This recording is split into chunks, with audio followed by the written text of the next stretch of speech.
Namo Narayan, everybody. This is Sannyasi Shivani coming to you from the beautiful unceded territory of the Ktunaxa Nation in the Purcell Mountains of Canada. First of all, I wanted to say thank you. I want to say thank you for all of your comments of where you have been listening from and watching from. And it's such a tickle to see your names and to see your comments. So thanks for taking the moment and the effort of reaching out. It's really, really lovely to get that that sharing of energy back and forth through the platform. This full moon on the 19th of November is a full moon partial eclipse in Taurus. Okay, there's a lot going on, and in the traditional astrology, it's quite technical. So I'm going to try and just give you some broad strokes as to where to lay your energy. And the first thing I want to mention is the medicine of Wapiti, and that's actually Niwas's totem. Here is the Wapiti. It was the 7-pointed elk antler that was the symbol from the divine to tell us that this was the land where we needed to be. This is the land where we could hold the Most High.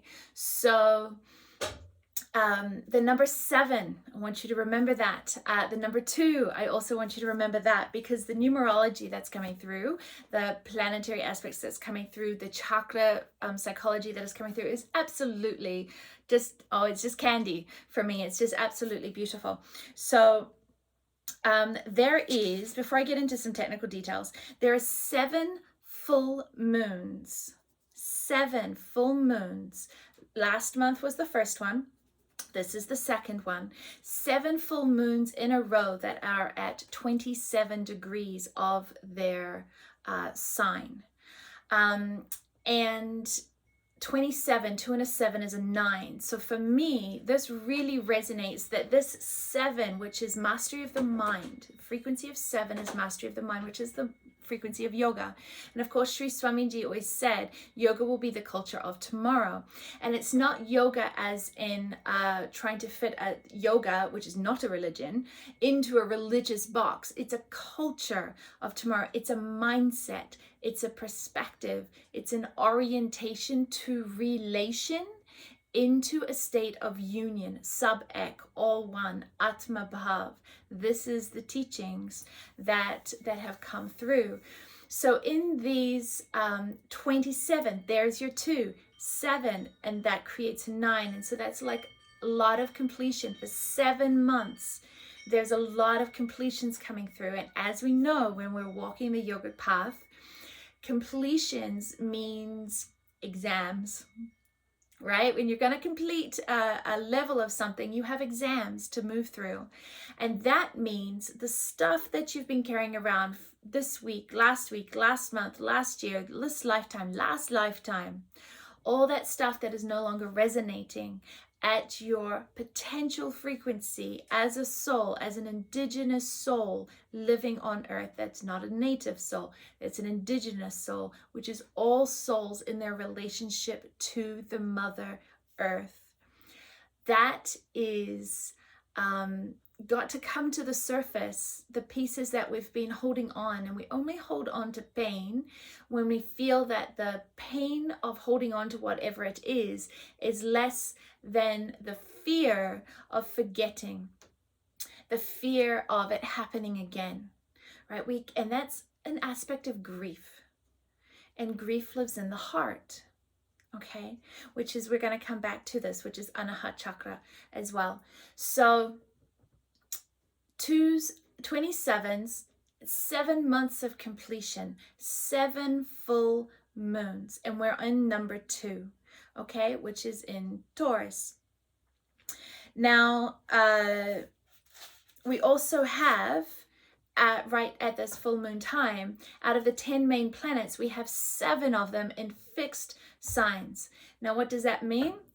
To me, that resonates that the fact that there is 7 main planets in the fixed signs is new foundations.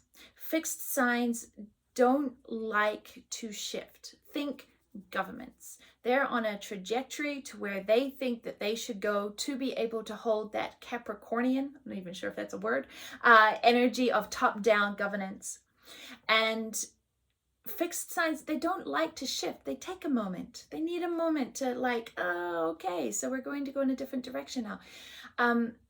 So a lot of stubborn energy, a lot of hesitational energy, a lot of, well, if this changes, that changes everything. And that is what we want. That is what we need. That is what we have come for, is to be part of the change, okay? Not to hold things in their status quo, but to be part of the change.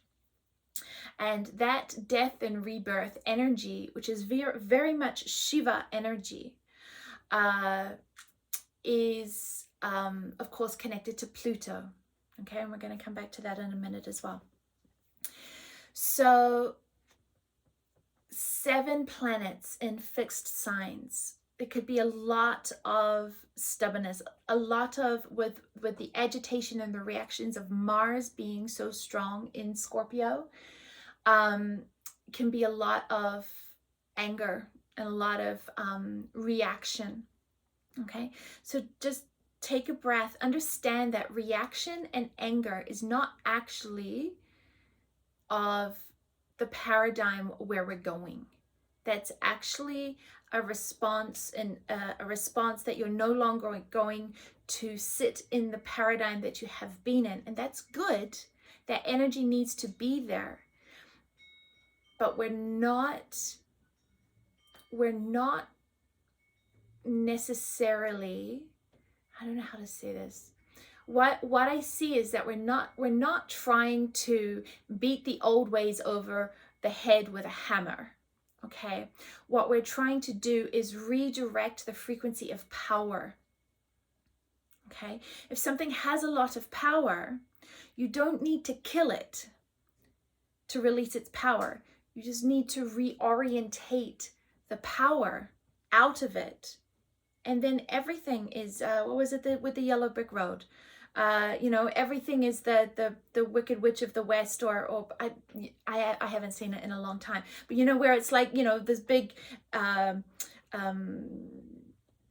what's the word? I'm stumbling. You know, like big figure that's intimidating in a big coat, and it's like has all this power over you, and then you realize it's you know, a little person standing on some boxes, and they actually have no power, but you perceived them as having power. This is this energy that we are moving through right now. We perceive the government as having a lot of power. We perceive celebrities as having a lot of power. We perceive, where do you perceive power to be? And understand that the power is reorganizing out of Capricorn, which is this power over, and into Aquarius. And it's going to take years. It's not this week. Okay, so you're going to hear me talking about it a lot. But it's this power of the people from the ground up. And we are the ground up. Okay, so it's where we will vote with our money. That holds power. Where we will spend our time, that holds power. Where what we are willing to speak of and what we are willing to act on, that holds power. And when that comes from a sovereignty power, when that comes from sovereignty, as in you are able to stand in what your value, where your values are, where your morals are, regardless of what the collective is doing, and you can stand with clarity and with kindness and with joy and with ease in your sovereignty, then there becomes an interconnectivity with all those other sovereign beings. And this, I believe, is what we are wanting. This is, I believe, what is the foundation for the fifth paradigm, is the interconnectivity, the community, not the codependency. Okay? So, couple of other things before we get into the details, nitty-gritties of everything for your notes, is that we're going mid-November, so before this full moon lunar eclipse, Mars is going to be opposite Uranus. And traditionally, Mars conjunct Uranus, or Mars opposite Uranus, is the calling card of sudden shocks, sudden changes, and earthquakes. Okay, so last weekend, fun fact, if you're wondering the validity of any of this, last weekend, my natal Mars was conjunct, or is still conjunct, with Uranus in Taurus in my third house of transportation. And of course, what happened? I was driving down a bridge, and a lovely lady lost control of her car and slid into my lane while I had a truck on one side and a river on another side, on the middle of a bridge on black ice, and boom, the car is done. Right, so sudden shocks, transportation, because it was in my third house, Mars and Uranus conjunct or opposition. These are the sudden things that you cannot avoid karma. Where we are empowered is how we respond to the karma. Do we get angry? Do we hold compassion? Do we care? What is our response? What comes out of us in those shocks? And those are the exams. Those are the lessons. Those are the things that says, okay, where are you really? When I throw this at you, where are you really? Right? How are you reacting? What's the ego doing? And this is the Mars energy. And that's the Manipura energy. That's the lower mind, the reaction energy. That's the top. That's as far as the third dimension can go. It's beyond that we come into communion. That's beyond that we come into community, right? So understanding where Mars is in your chart, understanding how you react to things, and understanding its relation to Saturn with your karmas is a beautiful place to get an idea of where your potential exams are going to be. Is it in the marriage? Is it in transportation? Is it in travel? Is it in, where are your lessons going to be? And if you have a little awareness of it, then you can start to see the telltale signs before it gets to you. And then you have a choice. You're no longer reacting, you are responding. And that is empowering. That is beautiful. So it's not that the shocks are a sign that you've done something wrong. It's not the shocks that are a sign that you have made a mistake. It's how much chaos do you add to the drama. There's a beautiful quote I heard of, and I may have mentioned this last time, of Jack Nicholson talking about the shock of finding out that his sister was actually his mother, and that it was his grandparents that had brought him up, acting as their parents back in the day when fostering in the 50s, was really one of the main options if you had a child out of wedlock. Anyway, I digress. And he said, by the time I found out that this was the truth, it was no longer traumatizing, right? It wasn't traumatic.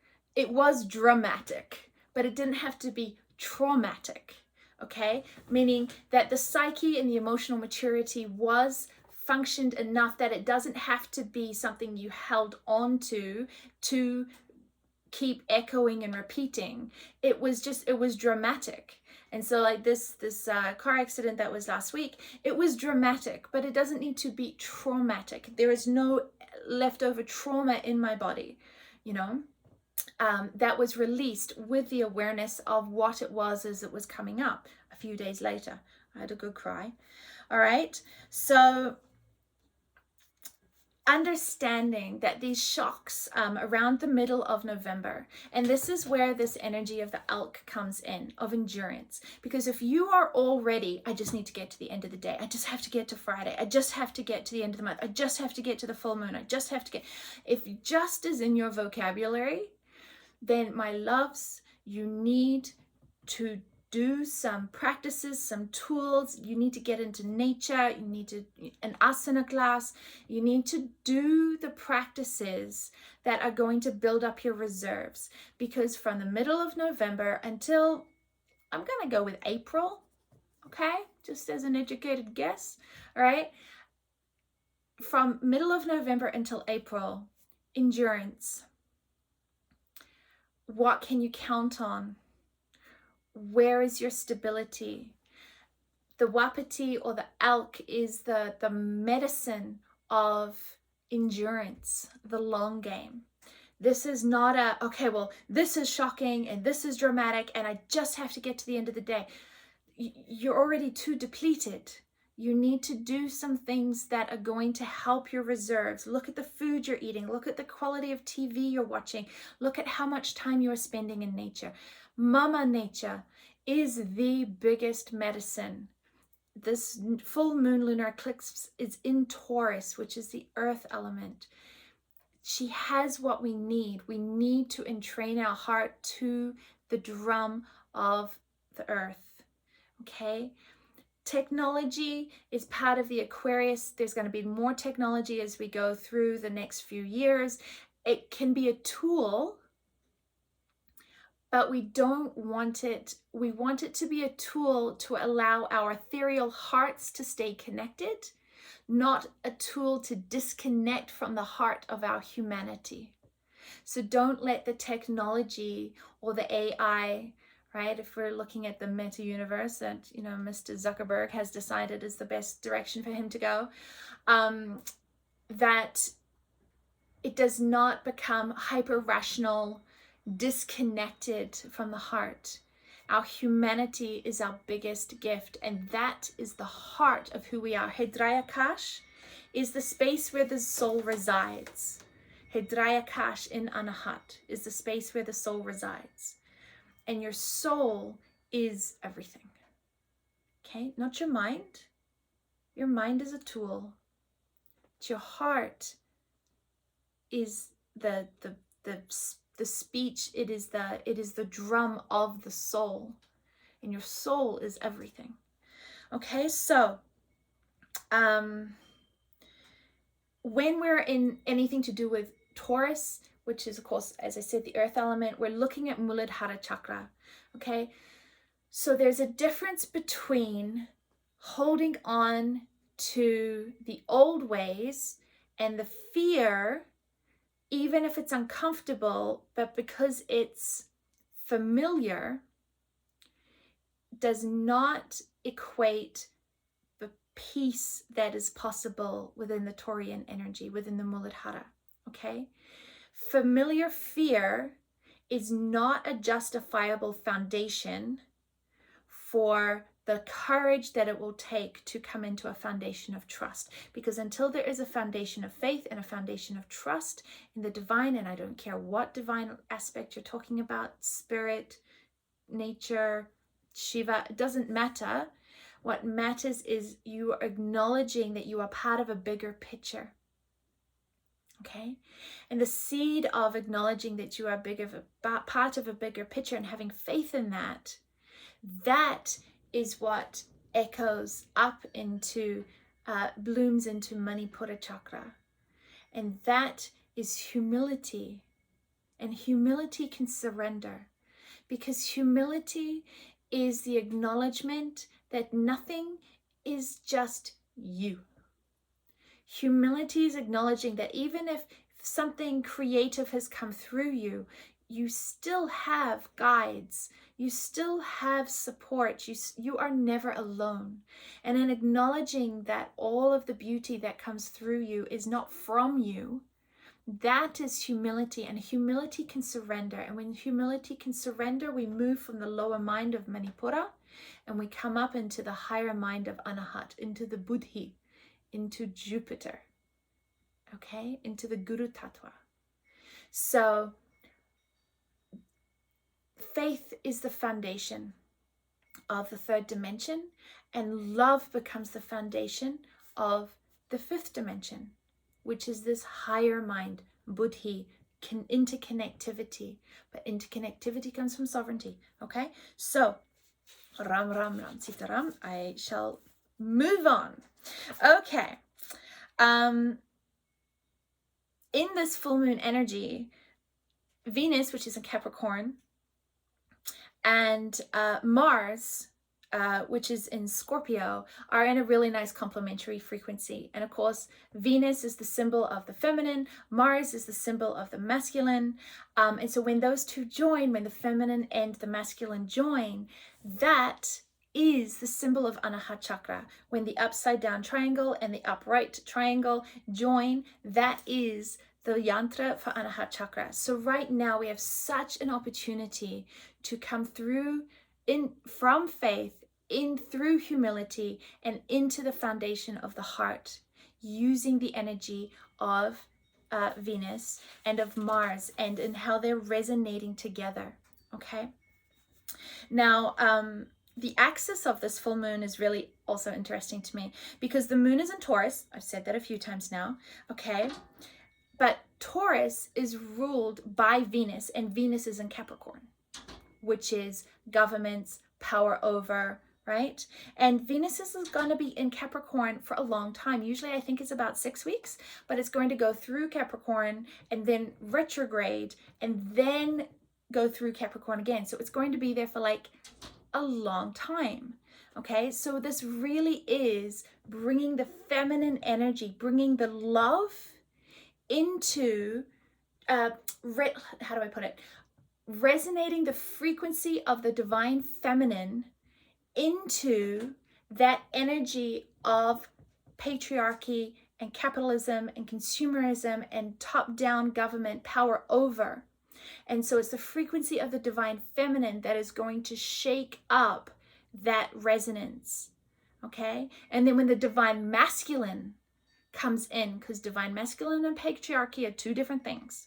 Okay, when the divine masculine of Mars backs up his lady and says, no, we're coming in to love people. We're coming into the foundation of heart. That is when the power over that Capricorn energy is going to be disempowered, and it will flow through to the Aquarian energy of the people.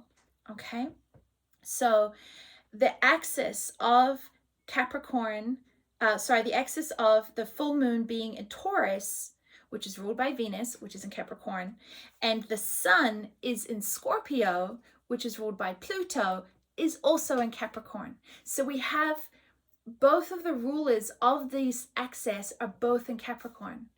This is it. This is what we came for. Okay, so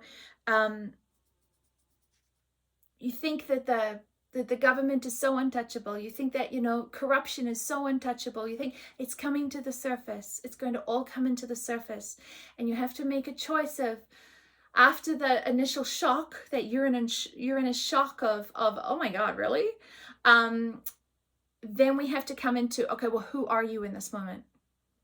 Are you going to lead a different way? Are you going to shine your light a different way? Are you going to come into the street fighter energy of protesting and reacting and blah, blah, blah, blah, blah?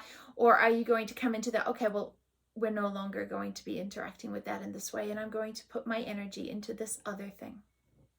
And so this is really beautiful. The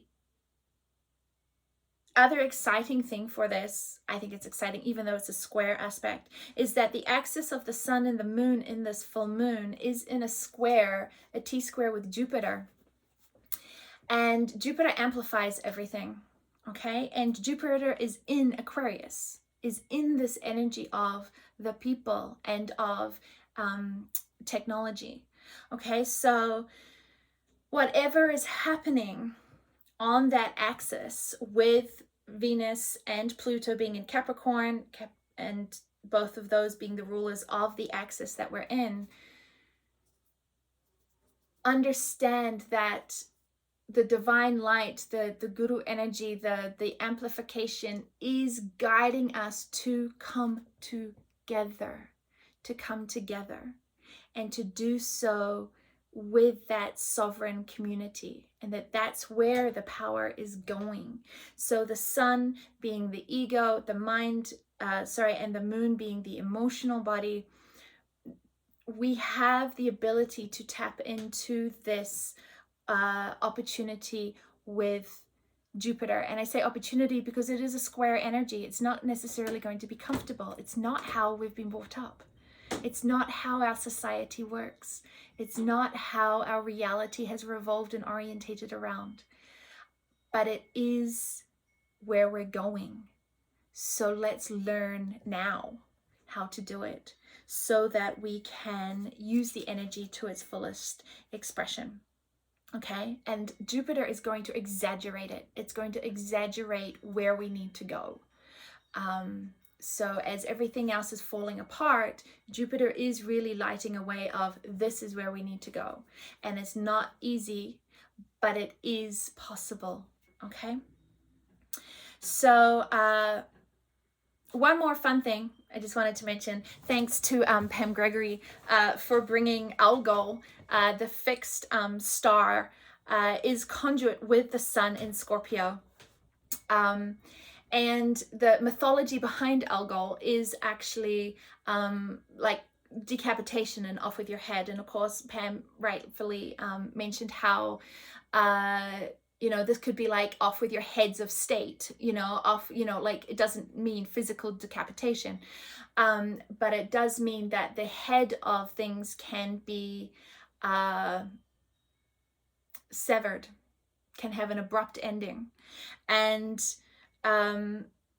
it's Algol is at 26 degrees and 10 minutes of Scorpio, which is exactly opposite the moon, which is our emotional being connection to the soul, right?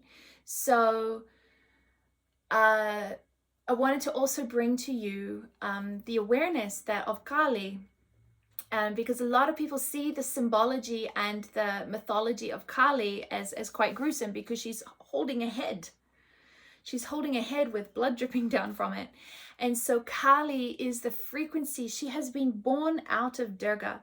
And Durga is the divine mother that is fearless. The feminine energy. Remember I was talking about that Venus feminine energy in Capricorn and how she's going to stick around in there until what needs to get done gets to get done. Okay, so you've got from Durga, who is fearless. She rides the tiger. The tiger does not ride her. She takes the energy of fear and she makes it go in the direction she wants to. When shit really hits the fan, it's Brahma, Vishnu, and Shiva that call on Durga to help with the problems that they cannot fix. Okay, so it is that divine mother energy, and it is this divine mother energy of Durga that protects the children and protects people. Okay, that is that sovereign protection for darkness. And it is out of her third eye that Kali is born. And there was a demon, and I can't remember the name of it, so please forgive me. But when Brahma, Shiva, and Vishnu couldn't kill this particular demon, they called on Durga. And Durga looked, and every time she slayed the demon, every drop of blood on the ground would just create another demon. There's a lot of metaphors going on here, right? To the current day. And so she was like, well, this is not good, because every time we slay something, an aspect of ignorance, an aspect of corruption, an aspect of darkness, just more pop up. So she's like, I need something that has the clarity and the precision to catch each drop of blood before it hits the ground, before it can before it can have create another demon.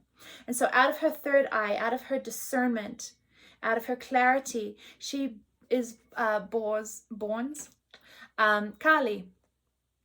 And as Durga slays the demons, Kali catches all the blood and catches all the blood before it hits the ground and can create any more ignorance, can create any more corruption and demonistic ways of being. And it's Kali that is seen holding the head, the severed head. And so it's this Kali, and people are very afraid of Kali's energy, but Kali is so compassionate. She's willing to do what nobody else is able to do, to bring more light and less ego to the world. That less of that individual island, it's all about me, right? And that's the part of us that are afraid of her. That's the part of us that are afraid of Kali and are afraid of the symbology of the severed head and things like that, because it's our ego that doesn't want to be realigned. But when the ego is realigned into a state of surrender from that seed of faith that I was talking about before, the ego becomes an incredible tool to help shine in this realm. But it is not the master of the house. Right now, our egos are the master of the house. They're calling the shots, okay?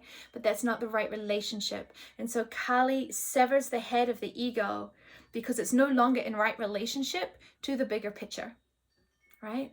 So Jai Kali Ma is this energy that I perceive comes with Algol, which is this fixed star, which is exactly opposite to the moon on this lunar eclipse. So when you look at the chart for this full moon, I know this is a long video. Thanks for sticking with me. Who stuck through to 30 minutes? Mwah, I'm proud of you. When you look at the chart, everything is happening on one half. So that means that as the moon is moving around the empty half of the chart, you're not working with conjunct energy, okay? Usually we're working with conjunct energy as the moon reaches Uranus, as the moon reaches Mars, as the moon reaches this, the energy is amplified. But in this next 2 weeks from this full moon on the 19th of November, you're not going to be working a lot with conjunct energy. You're going to be working a lot with oppositional energy. And that's how you're feeling being at odds or seeing where it is not aligned with the energy of that which is opposite. So the only conjunct thing after the 19th of November is the moon is going to be conjunct with Lilith, which is the black moon in Gemini. So there's going to be a lot of, and it's very close to the North Node. So you're going to want to just hold off. You may not be seeing things clearly. So a lot of people reacting to things without seeing clearly is potential. So hold off around the 20th of thinking you know what's going on, okay? And wait for clarity. Wait for the clarity to come, okay? On the 23rd, so just 3 days later, the moon in Cancer is going to be opposite Venus. So really feel like we're going to see this energy of Durga. We're going to feel this energy of Kali coming through, of how she's going to start really shaking up what is happening within that Capricorn energy. So let's embrace it. Chant the 32 names of Durga is a wonderful way of aligning with that energy of the divine feminine. Okay, then on the 24th, just 1 day later, the moon still in Cancer is going to be opposite Pluto. All right, so we've got this Venus and Pluto energy that I was talking about before. So you've got the axis is ruled by Venus and Pluto because it's Taurus and Scorpio. And then you've got from the 19th to the 24th, you've got like this really, really intense governmental energy. So just watch, step back and watch what's happening. Don't make rash decisions. Your planning has happened in October. Now we're in for the long haul, okay? 25th, the moon is going to reach Leo and it's going to be opposite Saturn. So we're going to really see where our lessons lie. And on the 26th, the moon still in Leo is going to be opposite Jupiter. Okay, so we're going to, the 25th, we're like, where's our lessons? Okay, we've seen what is crumbling. Now, where have we actually learned our lessons so we can align to this new energy in Aquarius where Jupiter is? And we're going to feel that. And from the full moon, we're going to see, because of that square of the axis with Jupiter, we're going to see if we made a mistake and hedged our bets with the power that has been, or if we have made efforts, actions that have aligned with the sovereign power of community and into community. On the 28th, the moon in Virgo is going to be opposite Neptune, which is in Pisces. So you have to be really aware of, is what I'm feeling and what I'm believing really painting an aligned picture, okay? Because you've got to be able to, when you are sovereign, your mind and your heart, your mind and your emotions are not at odds with each other, okay? You've got to have that clarity, that Shiva clarity. Okay, 30th, the moon is going to move into Libra and will be opposite Karen. So this can be financial health, this can be physical health, this can be relational health, depending on which house it is that you have Karen in your chart. And then, of course, the 3rd of December, the moon is going to become in conjunct with Mars in Scorpio. So we're going to have like this retest of, did we learn our lessons from what happened in this full moon, and where do we need to try again, right? Without getting the divine masculine to align with the divine feminine, and how reactionary we are. Okay, Mars can propel things, can put some petrol on something to get it to burn well. But if Mars is in control, then it can make a hell of a lot of mess. So chaos is your key word. Okay, chaos is your key word. If there's chaos, and if you are in chaos, then you are not in your potential. You're not aligned into the potential of where you need to be. Dramatic, even traumatic experiences and sudden things do not have to born chaos. Chaos is dependent on you, not on what is happening. Okay.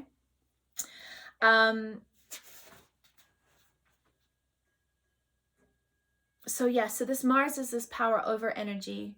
Saturn is the lessons for the people. Have you empowered yourself yet? Not from the power over, but from the sovereignty. And then Uranus is now. The time is now. So there's a lot in there, okay? Chaos and gratitude. Gratitude and appreciation is the foundation of the heart. So if you are in chaos, you are in the old paradigm.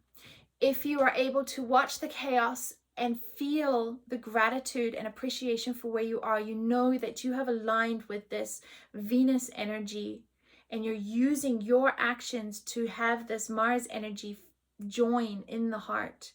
Okay, so your keywords are chaos and gratitude. And if you've made it this far, I'm gonna thank you. And I want you to tell me, what are you grateful for in the comments?